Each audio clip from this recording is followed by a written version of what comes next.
certinho aqui. Fechou. É aqui que eu fico mesmo. Então, vamos à apresentação. Primeiro, o que está sendo falado? Qual que é a grande dúvida? Você vai se aposentar só aos 78 anos? Por que veio essa questão? Por que veio 78 anos? Porque o Banco Mundial trouxe dados que foram divulgados pelo Valor Econômico, grande jornal, grande veículo, referência no Brasil em economia, trazendo previsões bastante alarmantes. Então, primeiro a gente tem que levar em conta que não é de hoje que a gente sabe que a Previdência Pública, o INSS, a Previdência Governamental, está em problemas sérios matemáticos, atuariais são os termos mais corretos, porque é como são feitos os cálculos para a Previdência e os cálculos para seguro. Então, por exemplo, destaque do começo desse mês sobre a Previdência. Projeção para rombo da Previdência piora e exige discussão sobre nova reforma, aponta Tesouro. Necessidade de financiamento, que é a diferença entre o quanto é efetivamente gasto e o que é arrecadado, vai passar de 2,68% do PIB em 2025 para 11,61% em 2100. Pô, mas 2100 é lá na frente, 2100 é logo agora, tá? 2100 é logo agora. 2100, a gente tá falando de 75 anos para frente, 75 anos para trás era 1950, talvez você já estivesse vivo, você que está acompanhando, talvez você já estivesse aqui neste mundo. Então, quando se fala em previdência, tem que se pensar para frente. Outra informação aqui, Agência Estado, dia 14, semana passada, 14 de abril. Orçamento 2025, quase 1 trilhão para a Previdência e 245 bilhões para saúde. 1 trilhão de reais destinado para Previdência, para cobrir o rombo da Previdência, porque não está sendo arrecadado, e 245 bilhões para saúde. Gazeta do Povo, aí entra no estudo. Se regra não mudar, a idade mínima para aposentadoria será de 78 anos em 2060. Aí eu já não estou mais em 2100. Eu estou em 2060. 2060 é daqui 35 anos. Eu espero estar aqui em 2060. Idade mínima para se aposentar deve subir para 78 anos. Destaque do Diário do Comércio também sobre essa matéria. E aqui está a notícia, o destaque que mais está sendo divulgado nas redes sociais e que foi o que me motivou a trazer esse assunto aqui, que é do dia 21, que foi Tiradentes, foi segunda-feira, no Diário do Comércio, um veículo não tão famoso, mas bastante conceituado sobre economia. E aí, nessa matéria, a informação é a seguinte: um novo estudo do Banco Mundial acendeu o alerta sobre o futuro da Previdência Social no Brasil. Se nenhuma mudança for feita nas regras atuais, a idade mínima para se aposentar pode subir para 72 anos em 2040, 15 anos para frente, tá? 2040 daqui 15 anos. E chegar a 78 anos em 2060. A projeção foi divulgada pelo Valor Econômico e aponta a necessidade urgente de novos ajustes no sistema previdenciário do país. Eu vou trazer aqui quais são esses ajustes que são necessários no sistema previdenciário do país. Não. Como diria o Fernando Burrão, se você não conhece o Fernando Burrão, pesquise no YouTube, é bem divertido, é uma sátira, obviamente, mas ele sempre fala que eu não tenho competência para isso, certo? Não vou discutir aqui o sistema previdenciário brasileiro, eu vou discutir aqui o que você pode, o que você deve fazer para melhorar a sua situação sobre isso. Primeira coisa que você deve entender: existem 2 jeitos de você fazer previdência. Tem o regime de repartição e o regime de capitalização. Esse é um dos pontos que mais se discute ultimamente, que poderia ser uma revolução na previdência pública, mas que na prática é muito complicado de se pensar, e se acontecer vai ser algo gradativo, porque demora anos. Por quê? O regime de capitalização é o que eu entendo ser mais justo e é o regime da previdência privada. Você acumula o seu patrimônio previdenciário. Então, quanto mais você coloca, é colocado numa caixa. Então, o Marlon está acumulando para a previdência dele, o que é recolhido para a previdência vai para a caixa Marlon Medeiros. Quando ele se aposentar, sai da caixa Marlon Medeiros o que tiver acumulado ali e vai ser a previdência dele. Que aí depois você usa, na previdência privada você pode usar como renda, né, que você recebe todo mês, ou pode usar com resgates de fundo de investimento, mas isso eu vou explicar mais para frente. Mas o importante é capitalização. O seu dinheiro é o seu dinheiro. O que você acumula é o que você tem. Repartição, que é o sistema que a gente tem no Brasil hoje, ele é um sistema comunitário, digamos assim. Você contribui, me fugiu a palavra, você contribui para o grande bolo, para o grande fundo da Previdência. Você contribui para uma grande caixa de recursos da Previdência. Então, tem as pessoas que estão trabalhando por meio da folha de pagamento, contribuem para a Previdência e desse mesmo bolo saem os benefícios de quem recebe, certo?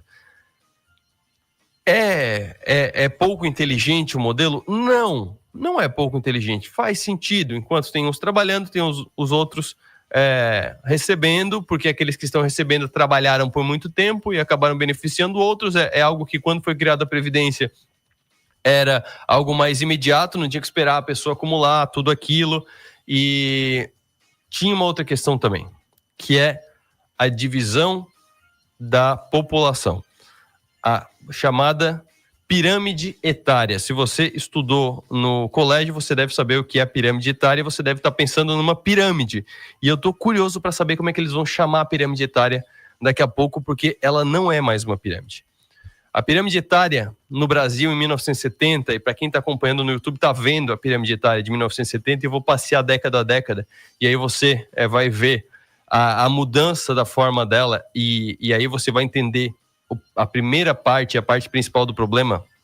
E aí, de novo, eu estou ao vivo aqui no Instagram também. Se você puder entrar no YouTube, a apresentação vai ficar muito mais didática, vai ficar muito mais clara para você. Pirâmide etária no Brasil apresentava uma base com 0 a 4 anos, chegando a quase 8% da população, e ia de maneira piramidal, muito piramidal, para cima, certo? Todas as camadas de baixo eram maiores que as camadas de cima. Então era 0 a 4, 5 a 9, 10 a 14, 15 a 19, 20 a 24. Então você acompanha exatamente uma pirâmide perfeita. E aí lá em cima, nas mulheres, as intermináveis mulheres acabavam ficando com um percentual muito maior que os homens. Inclusive tinha mais mulheres com mais de 80 do que entre 75 e 79. Mas fora isso, pirâmide perfeita. Aí vai para os anos 80... a camada de 5 a 9 já dá uma reduzida, chegando quase na camada de 10 a 14. Então, a pirâmide já não está mais tão reta. Continua muita gente embaixo no 0 a 4 anos, ou seja, muita natalidade, muitas pessoas nascendo, muitas pessoas vindo ao mundo e muita gente contribuindo. Porque a parte que contribui é da quarta, de baixo para cima, quarta, quinta, sexta, sétima, oitava, nona, décima, 11ª, até a 12ª, Depois da 13ª já começa a parte dos aposentados. Mas então você vê que era muito mais gente contribuindo do que gente recebendo. Aí vai para 91, já tem o primeiro corte na pirâmide. A barra, o primeiro nível de 0 a 4 está menor do que o nível de 5 a 9. Minha situação, eu tinha acabado, eu não sei em que mês que foi isso aqui, mas em 91 eu fiz 5 anos.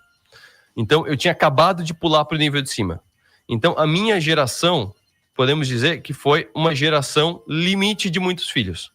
A partir daí a natalidade começou a cair vertiginosamente e já se mostra em 91 na pirâmide etária, que ela já não é exatamente uma pirâmide porque a base está pequena. A base está menor do que o segundo nível.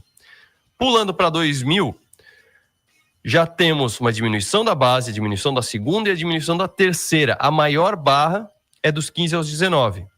Por quê? Voltando 10 anos, é o pessoal que estava no 5 a 9. Voltando mais 10 anos, é o pessoal que não tinha nascido ainda ou ia nascer. Então, essa que é basicamente a minha geração, 35, 40 anos, 45 anos, é a geração que domina a população em 2000. É a população que mais tem. Chega a quase 6%. Enquanto a de 0 a 4, por exemplo, tem 5%. A de 10 a 14 tem 5,5%. Então, já dá para ver que a pirâmide pode começar a ser chamada de um chapeuzinho, talvez, ou um barquinho, talvez.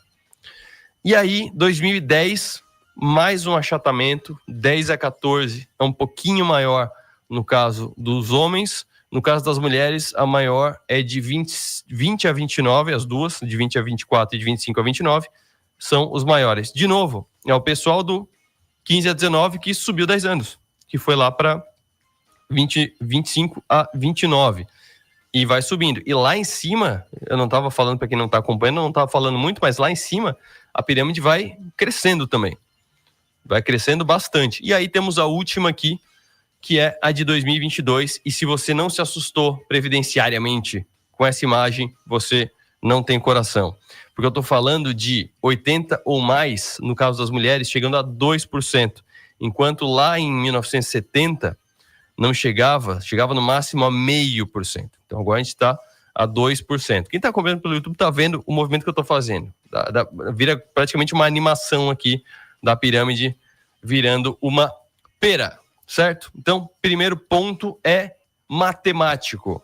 A previdência do jeito que está, do jeito repartido, do jeito de repartição, ela é matematicamente insustentável daqui para frente. Por quê? A camada de pessoas recebendo fica maior do que a camada de pessoas contribuindo. Então, pense o seguinte, se eu tinha, lá em 70, eu tinha, sei lá, uns 20, 30% da população, mais até, uns 40% da população na faixa produtiva, para 10%, 5% da população acima disso, ia chegar a 5%, a população acima disso. Então, vai um 10 para 1. Vamos fazer uma conta de padeiro. 10 para 1. 10 pessoas contribuindo para uma pessoa receber. 10 pessoas pagam 200. 10 pessoas pagam 200 para uma pessoa receber 2.000. Então, daria certo? Daria algo aceitável. Paga 300, porque eu não estou pegando nem o patronal. Tem o patronal também que é 20% da folha, mas estou pegando só se fosse algo bem simples. Tantas pessoas pagam, tantas pessoas recebem. Agora a gente está chegando num ponto em que praticamente se equilibra, deve estar 2 por 1 de produtividade para benefício, 2 pagam para 1. Então, se para o beneficiário receber 2, o contribuinte não está contribuindo com 200, está contribuindo com 1.000, porque é 2 para 1. Então, esse é o ponto. Ou vai subir muito a contribuição para o INSS, vai subir muito a contribuição, ou então vai diminuir o benefício, ou então vai jogar o benefício para frente, que é o que está sendo estudado nesse momento pelo modelo de repartição. E o pior é que isso é um movimento social. Isso não é o governo que fez. Isso é a gente. Isso são as pessoas. Isso é o mundo evoluindo. Na Europa isso já aconteceu há mais tempo. Eles já estão mais avançados nesse envelhecimento da sociedade. Então, digamos que aqui não tem negociação. Por mais que tenham campanhas e tem países que estão com a população tão envelhecida que vendem casa por €1, por exemplo, para chamar jovens, ou que facilitam visto, facilitam até green card, cidadania para jovens, para trazerem força produtiva. Mas, assim, é um esforço de segurar um pouco, meio de enxugar gelo, porque a sociedade está indo para isso. A sociedade não é mais de famílias com 8 filhos, com 7 filhos, com 10 filhos. É família com filho. É família sem filho. E aí você pensa numa família sem filho, um casal que contribui com o INSS, daqui a pouco aposenta, não tem filho. Então, outras pessoas vão custear o aposento dele, enquanto normalmente teria pelo menos os filhos fazendo parte desse custeio. De novo, indiretamente, porque o sistema do Brasil é repartição, é tudo junto, joga tudo no mesmo balaio e depois pega tudo no mesmo balaio. E tem mais um problema, e aí é o que eu entendo que quem está acompanhando tem que prestar muita atenção. Envelhecer custa caro. Então, se você tem um custo de vida hoje de, sei lá, R$10.000 por mês da sua família, por casal, por exemplo, esquece a inflação, certo? Esquece a inflação, vamos facilitar a conta. Lá na frente, o seu custo não vai ser de 10 mil. Mas eu vou estar com a minha casa paga. Ok, mas você vai ter um plano de saúde muito mais caro. Mas é muito mais caro. Você vai ter remédios crônicos que você vai ter que tomar. É normal, remédio, suplemento. Às vezes tem que fazer algum tratamento. Então, envelhecer custa caro. O custo de vida da terceira idade, o custo essencial é muito maior. Você pode compensar, eu não vou mais viajar tanto, eu não vou mais sair tanto, eu não vou sair no bar com os amigos, tal, que é o que eu faço com 20 e poucos anos, ok. Mas aí vai viver ou vai sobreviver? Entendeu? Tem essa questão também. Você vai ter só o suficiente para acordar vivo no outro dia ou vai ter algum prazer? Tem essa questão também. E é algo que muitas pessoas não levam em conta. Envelhecer custa caro. Então, o seu custo de vida hoje é abaixo, mesmo ignorando a inflação, é abaixo do custo de vida que você vai ter lá na frente. E aí, como eu disse, eu não vim aqui para trazer só problemas, eu não vim aqui só para deixar o pessoal alarmado. Eu quero trazer solução também. Mas antes eu quero trazer mais um dado. 92% dos aposentados no Brasil têm o INSS como principal fonte de renda, segundo dados de 2024 da Ambima. Ambima, que é a associação dos entes do mercado financeiro, juntando corretoras, fundos de investimento, gestoras em geral, bancos, corretores, assessores, consultores e tal. É a grande associação. Não é o sindicato, não é a CVM, é uma associação privada que pesquisa bastante, é a principal pesquisa que sai, tem a B3 e tem a Ambima, que trazem aqueles perfis de investidores. Daqui a pouco, inclusive, eu acho que em maio que sai um novo relatório de investidores da Ambima. Eles já mandaram uma informação para a gente, já vai ter uma live daqui a pouco. Quando sair o relatório, eu vou trazer aqui para o programa com certeza. Mas aí a solução está no quê? De novo, eu não quero solucionar a previdência pública, eu não sei como, eu não sei nem se dá, não sei nem se é possível, não sei nem se essa vaca já foi pro brejo com corda e tudo. Mas o que você que está nos acompanhando e tem condição de separar uma parte dos seus recursos, separar uma parte da sua receita, do seu salário, ou dos dividendos da sua empresa, ou das comissões que você recebe, do dinheiro que você recebe. Se você tem, primeiro pare para pensar se você tem, porque a primeira resposta que vai vir na sua mente é não tenho. Eu acho difícil que não tenha, certo? Boa parte de quem está nos acompanhando deve ter. Muitos podem não ter, muitos podem estar naquela dinâmica de vender o almoço para comprar janta, mas muitos têm como fazer, é só organizar. Então, organizando, previdência privada. Primeira questão que eu quero quebrar sobre previdência privada. Previdência privada era ruim, era horrível. Servia só para enriquecer banco e gerente de banco. Servia só para enriquecer banco e gerente de banco, porque para quem não sabe, previdência privada antigamente tinha taxa para colocar o dinheiro, taxa para o dinheiro ficar lá, taxa para recuperar o dinheiro, taxa para receber o dinheiro, taxa do cafezinho do gerente, taxa disso, taxa daquilo. Era uma taxa em cima da outra, no fim o dinheiro ia sumindo da Previdência, além de não render quase nada. Hoje em dia, depois de algumas mudanças recentes na regulamentação, o que acontece com a Previdência é que ela é um sistema de você investir em fundos de investimento, fundos bons, os mesmos fundos que você vê, que antes era o 555, agora é um 75, que são os fundos de investimento que a gente conhece como fundos de investimento. Essas gestoras têm fundos também de previdência. Então, vou citar algumas aqui. Sparta, que a gente entrevistou a Glenda Ferreira aqui, tem os fundos normais de renda fixa e tem fundo de previdência de renda fixa também da Sparta. Alaska tem fundo de previdência, é uma gestora que faz bastante investimento em renda variável, em ações, tem fundo de previdência. Ibiúna tem fundo de previdência também de investimento macro, mais multimercado, tem também. Então, assim, as maiores, a Verde do Stuberger também tem. Então, assim, as maiores gestoras de fundos de investimento do Brasil têm fundos previdenciários, certo? Então, a realidade hoje chama muito para a previdência privada. Para quem faz um bom planejamento, previdência privada é muito importante no seu planejamento pro futuro.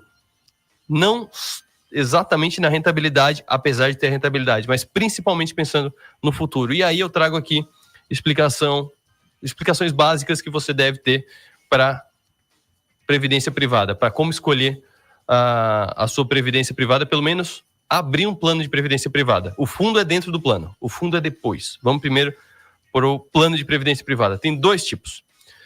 PGBL, Plano Gerador de Benefício Livre, e VGBL, Vida Gerador de Benefício Livre. Então, são esses dois tipos. Qual que é a diferença? Isso eu demorei muito para entender e eu faço questão de sempre explicar quando eu vejo alguém em dúvida. PGBL. PGBL é bom para quem paga imposto de renda bastante, para quem paga completo. Tem dedução de até 12% da renda bruta do imposto de renda, PGBL, com P de pato, PGBL. Dedução de até 12% da renda bruta no imposto de renda. Imposto de renda incide sobre o total acumulado, ou seja, se você botou 1.000 e rendeu mais 2.000, você tem 3.000. É imposto de renda sobre os 3.000. E é ideal para longo prazo e para quem e para a dedução do imposto de renda. O VGBL, sem dedução do imposto de renda nas declarações anuais.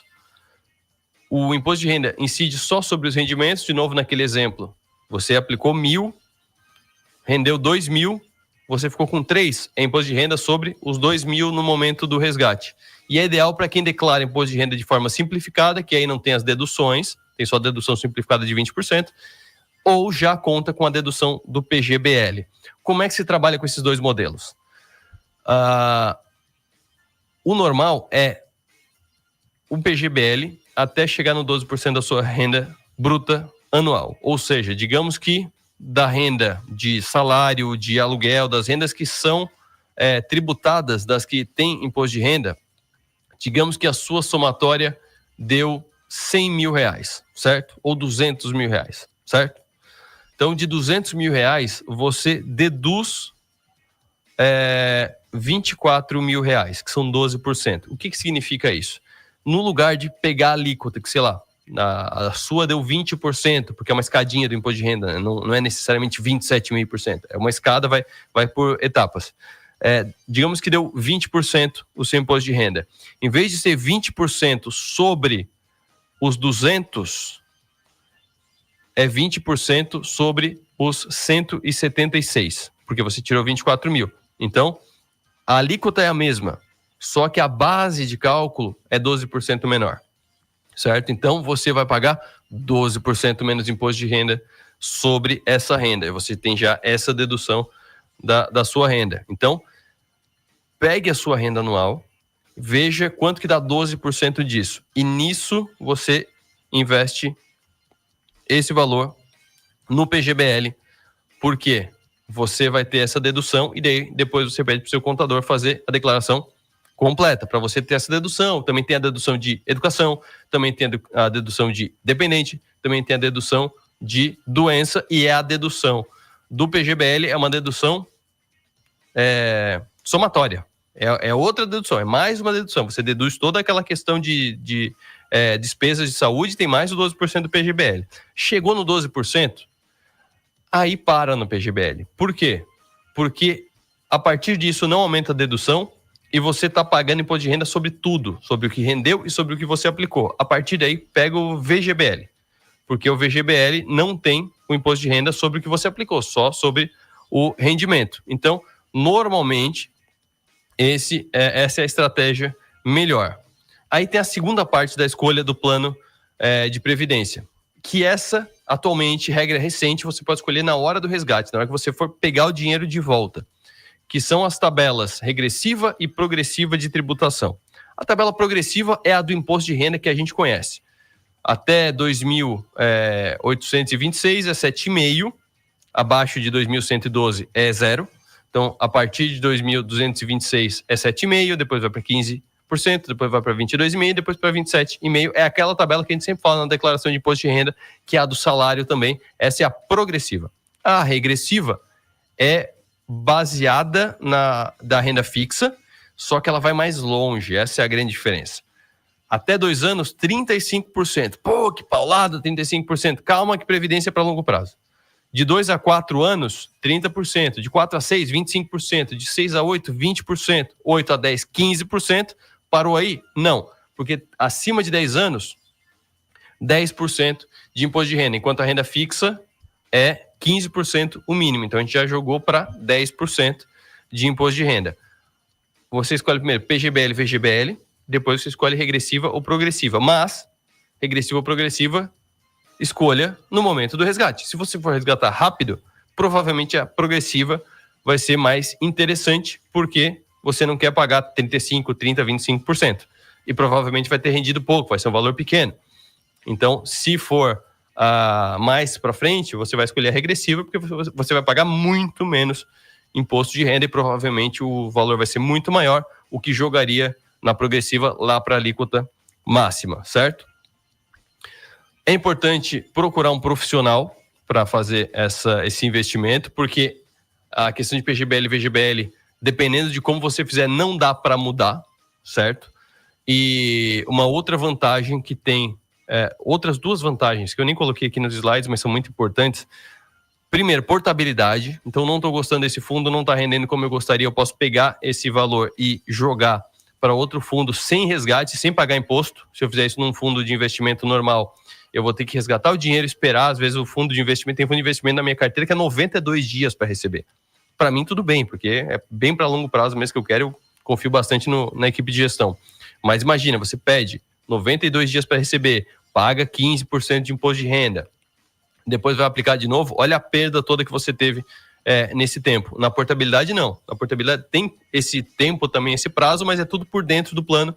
Você não paga imposto, você só tira do fundo A para o fundo B, continua no mesmo plano, o mesmo valor, só joga. E a outra é a questão sucessória.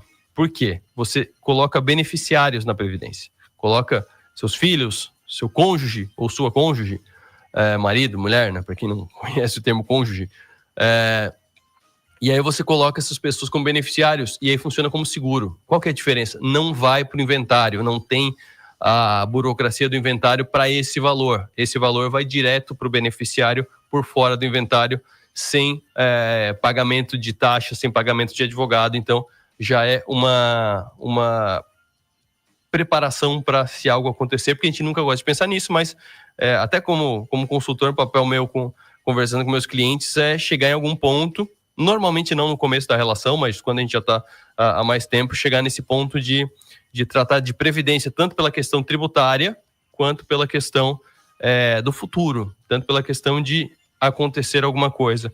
E se tem uma coisa que eu quero que você lembre de tudo isso que eu falei até aqui, é que INSS, que é o Instituto Nacional de Seguro Social, também pode ser entendido como isso nunca será suficiente se você pensar na sua aposentadoria. Então, é basicamente isso que eu tinha para hoje. Eu achei que eu ia ter um pouco mais de espaço, inclusive, para responder a perguntas aqui. Deixa eu ver se veio alguma pergunta. Se veio pergunta eu não respondi, eu respondo depois pelo Instagram. Deixa eu ver se veio alguma pergunta pelos comentários. Não, mas veio pelo WhatsApp. Deixa eu achar aqui. Vou pedir até para Vanessa mandar. Ah, tá aqui, já achei. O João Carlos perguntou o seguinte: Arthur, com esse risco de aposentadoria ficar cada vez mais difícil, o que a gente que é mais jovem pode fazer desde já para não depender só do INSS no futuro? Tem alguma dica prática para se organizar e não passar aperto lá na frente? A dica prática é: invista o seu dinheiro e desde o começo já invista em previdência se você já tiver uma organização do seu investimento. Por isso que é muito importante buscar nesse momento um consultor para fazer esse esqueleto do seu investimento. Porque para começar com valores pequenos, é até interessante, eu até aconselho que você comece sozinho, tá? Que você comece pelas suas próprias mãos, porque aí você vai entender como funciona, você vai ver a variação do mercado, mas depois de um certo patrimônio, de um certo momento, uma escolha errada pode trazer prejuízo, pode fazer perder tempo, pode fazer perder rentabilidade. Você vai evoluindo na carreira, você vai tendo mais retorno se dedicando à sua profissão do que se dedicando ao investimento. E também é importante alguém que de fora da sua cabeça monte uma estrutura de tanto em ação, tanto em renda fixa, tanto em fundo, tanto em ação direta, tanto em fundo imobiliário. Isso aqui vai para cá, isso aqui é previdência, isso aqui é para pensar no seu filho, isso aqui é um seguro para sua. Então é bom alguém que pegue e tecnicamente monte um esqueleto. E é um esqueleto mesmo, tá?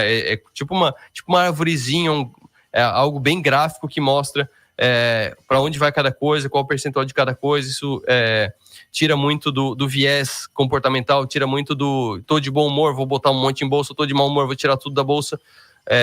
Tira essas questões. Então, o principal que eu falo comece separando pelo menos 10% do que você recebe. Se você é autônomo, separa pelo menos 20% para compensar 13º, para compensar FGTS, tudo isso que você não tem. E comece a investir. Chegou num ponto, e aí o ponto que eu penso é, dependendo de quanto for a sua receita, a partir de 150 mil já é interessante ter um profissional acompanhando, e a partir de 300 mil eu acho imprescindível ter um profissional acompanhando e ajudando e gerindo junto com você os seus investimentos. E o quanto antes você conseguir parar para analisar uma previdência, mais tempo que você ganha, inclusive na parte de tributação, mas também a tabela de tributação não é muito longa, né? 10 anos passa num lapso. 10 anos não são nem 3 Copas do Mundo, são 2 Copas do Mundo e meia. Então, por hoje é isso. Fiz questão de tirar esse tempo para falar sobre previdência, porque eu vi todo esse reboliço do se aposentar aos 78 anos, e não é algo que eu nunca tenha falado aqui, que a Previdência Social não consegue, por muito tempo, do jeito que está, aposentar as pessoas, principalmente pela questão de menos jovens contribuindo, mais idosos recebendo. É matematicamente insustentável. Mas, última informação, não deixe de contribuir com o INSS, porque o INSS tem outras coisas além da aposentadoria, que aí sim você pode precisar em algum momento. Tem licença saúde, tem licença maternidade, se você é mulher, tem alguns benefícios que o INSS também cobre, além da aposentadoria. Para a aposentadoria, não servirá, pelo menos não do jeito que está. Mas é importante contribuir para o INSS, nem que seja o mínimo para você ter direito a esses serviços acessórios. E com isso, eu fecho os 60 minutos desta quarta-feira. Tenham todos um bom dia, bom trabalho. Volto amanhã com mais uma edição ao vivo dos 60 minutos, aqui na Som Maior, a partir do meio-dia. Até mais.